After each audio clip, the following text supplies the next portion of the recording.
Thanks very much for staying with us. Time now for Africa News with me, Georgia Calvin-Smith. Tonight, Nigeria's military faces flagging morale and the threat of mutiny amongst troops battling Boko Haram fighters who've killed thousands in their 5-year insurgency. Soldiers say they're just not equipped to face the militants. Also, the death toll of West Africa's Ebola epidemic surges to above 1,200, with dozens more killed in just 3 days. Meanwhile, Liberia reports it's found 17 missing patients whose escape from a clinic sparked panic over the weekend. And after decades away, the first 500 of tens of thousands of Angolan refugees living in Democratic Republic of Congo start their long journey back to their homeland. Our correspondents were there to see them off. Many have spent decades in exile. First up, as Nigeria struggles to gain the upper hand against Boko Haram insurgents, it's also battling flagging military morale.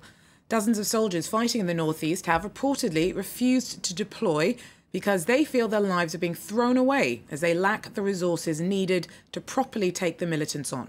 The Defence Ministry has denied reports that soldiers are refusing to fight, but said an investigation would be launched.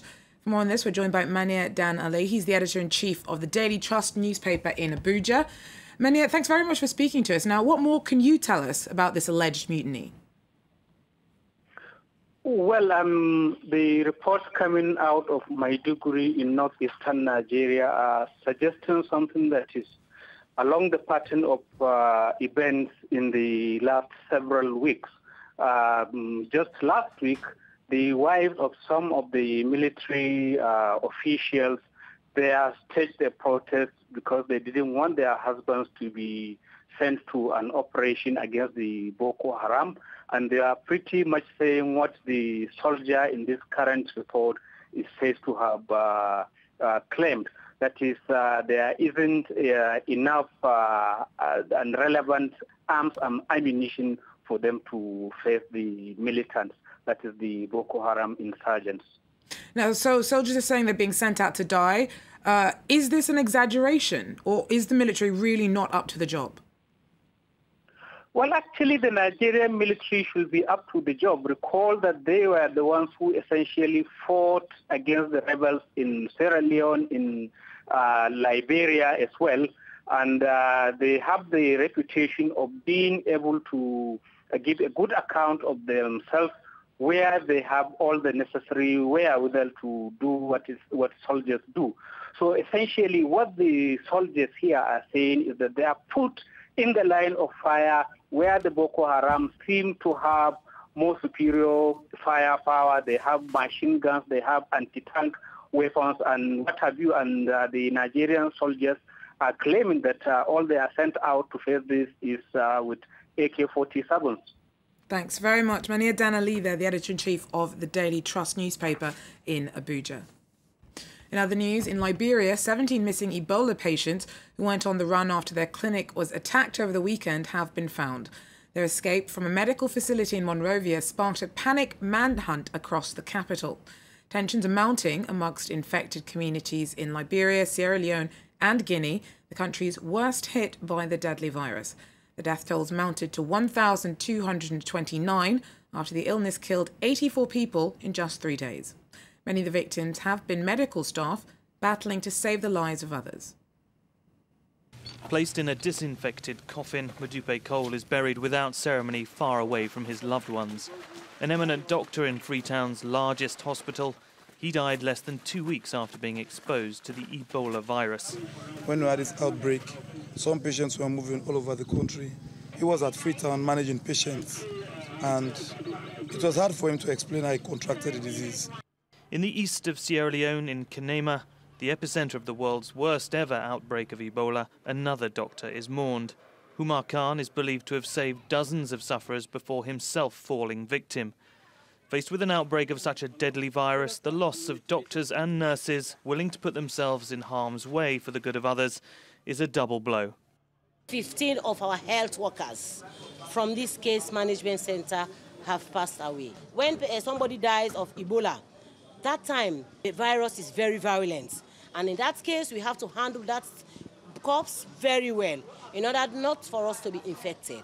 Ebola has killed at least 1,145 people in West Africa since the start of the year, and Sierra Leone's quarantine towns of Kenema and Kailahun account for the lion's share of the country's near 800 cases. Around 1 million people in the 2 quarantine districts are unable to come and go without government permission. But regional authorities claim they are learning lessons and working to reduce the infection rates. We train them every 2 weeks. We are not doing refresher training every 2 weeks. We make sure no mistake is made there. A total of 32 nurses have died from the Ebola virus in Sierra Leone while performing their duties over the last 3 months.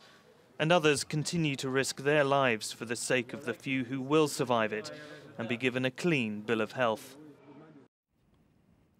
The president of Central African Republic's National Transitional Councils called for a delay in naming a new cabinet for the troubled nation. Alexandre Ferdinand Gengende is worried that the recent choice of Mahamat Kamoun as prime minister stirred up further tensions amongst parties to a ceasefire deal signed in Brazzaville in July. Representatives for warring Seleka rebels and Christian militia have joined Gende for talks there on a way forward out of crippling violence in Central African Republic. Meanwhile, in New York, a UN Security Council meeting is underway ahead of the arrival of a peacekeeping mission next month. Lorena Gallio brings us the latest. Today is the final briefing to the Security Council by the Special Representative Babacar Gaye, a Senegalese general who's been advising the Secretary General of the UN on the special force, MINUSCA.